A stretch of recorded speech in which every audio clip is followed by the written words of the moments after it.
Hello and welcome back to another video from me. Today I'm going to be talking about Elevated Action Returns or Elevated Action 2.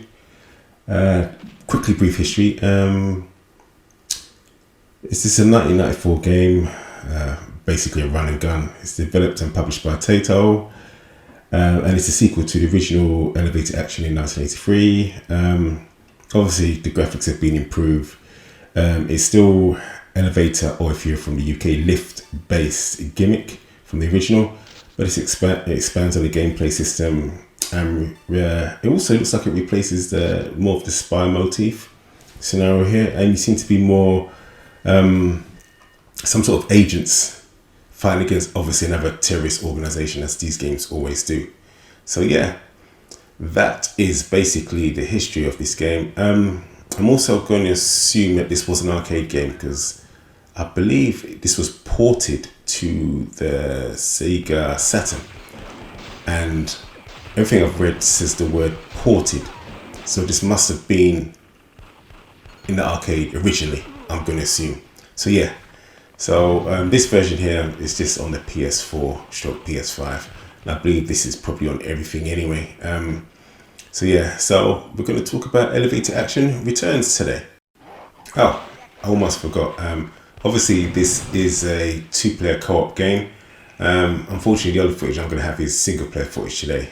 There's no two-player footage, which is a shame. But the fact that there's two-player is also nice. So, Elevated Action Returns is a sequel to this game here, the original Elevated Action from 1983.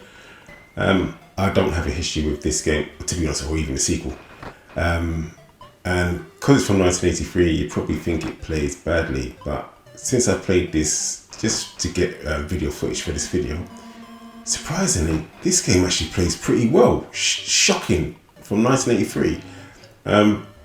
It's still got all the stuff with the red doors that you have to go into before you complete the stages. There's a certain amount, but the actual gameplay and the controls are quite responsive. I'm genuinely shocked at how good Elevated Action is. Hence why I'm just showing some of a bit more extra footage here, even though this video is really about the sequel. But no, just to say that the original from 1983 is really good, and it's worth a spin if anyone's remotely interested.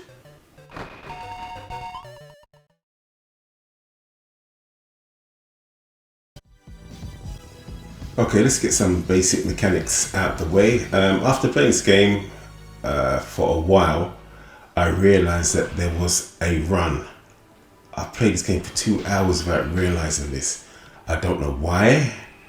I should have looked at the instructions. It was just stupid of me not to. So yeah, you can run, you can walk. The walking's painfully slow. You can jump over certain gaps if you're running.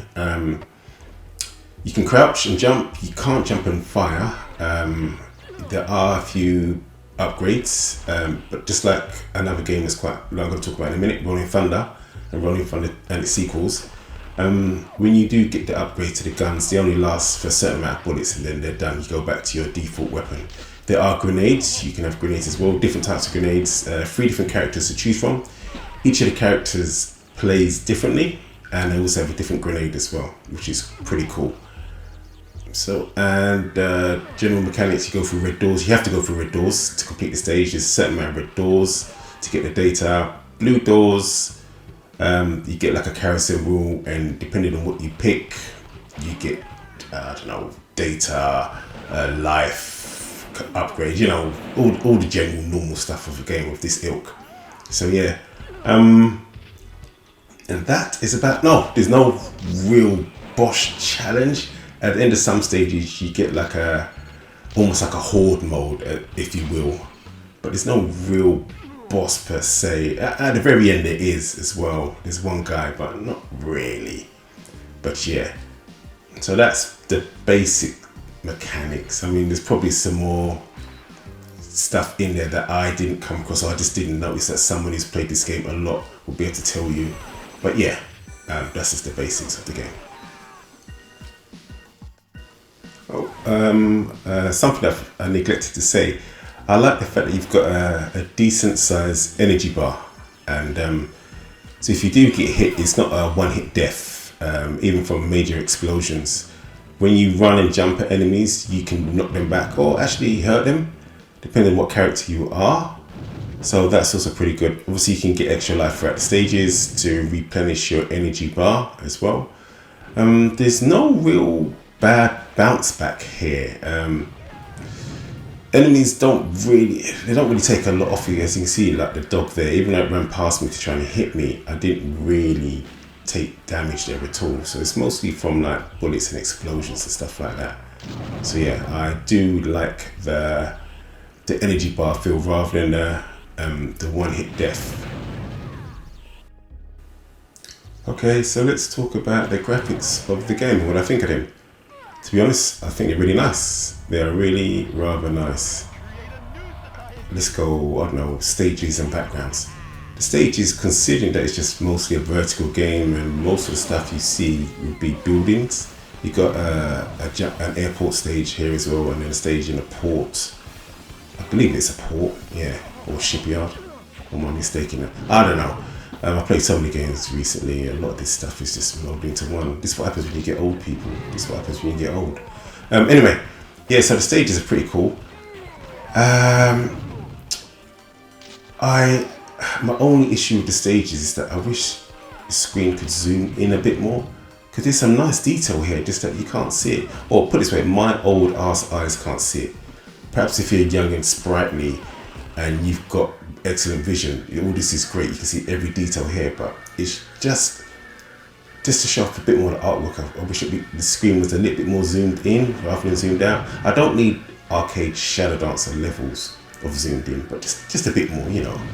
So yeah, the stages are nicely done. The explosions and everything like that is pretty cool.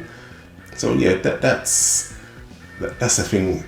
I just wish that we could just see a bit more, so we could zoom in, so we could, I could appreciate it more. For for the old farts like me.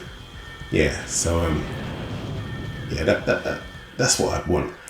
The characters themselves, the 3 characters that you can choose, their animation is really nice. I like the fact that they can duck, they can jump. They can't jump and fire, which I find strange, but there you go. I like when they throw their grenades, animation for that. When they shoot their guns, the recoil on their hand and the flash. Everything just looks nice. But once again, could we just zoom in a bit more so that I could appreciate it a bit more? That would be nice. But you know, the enemies, they're still a bit too cut and pasty for me. There's some variety, but not enough.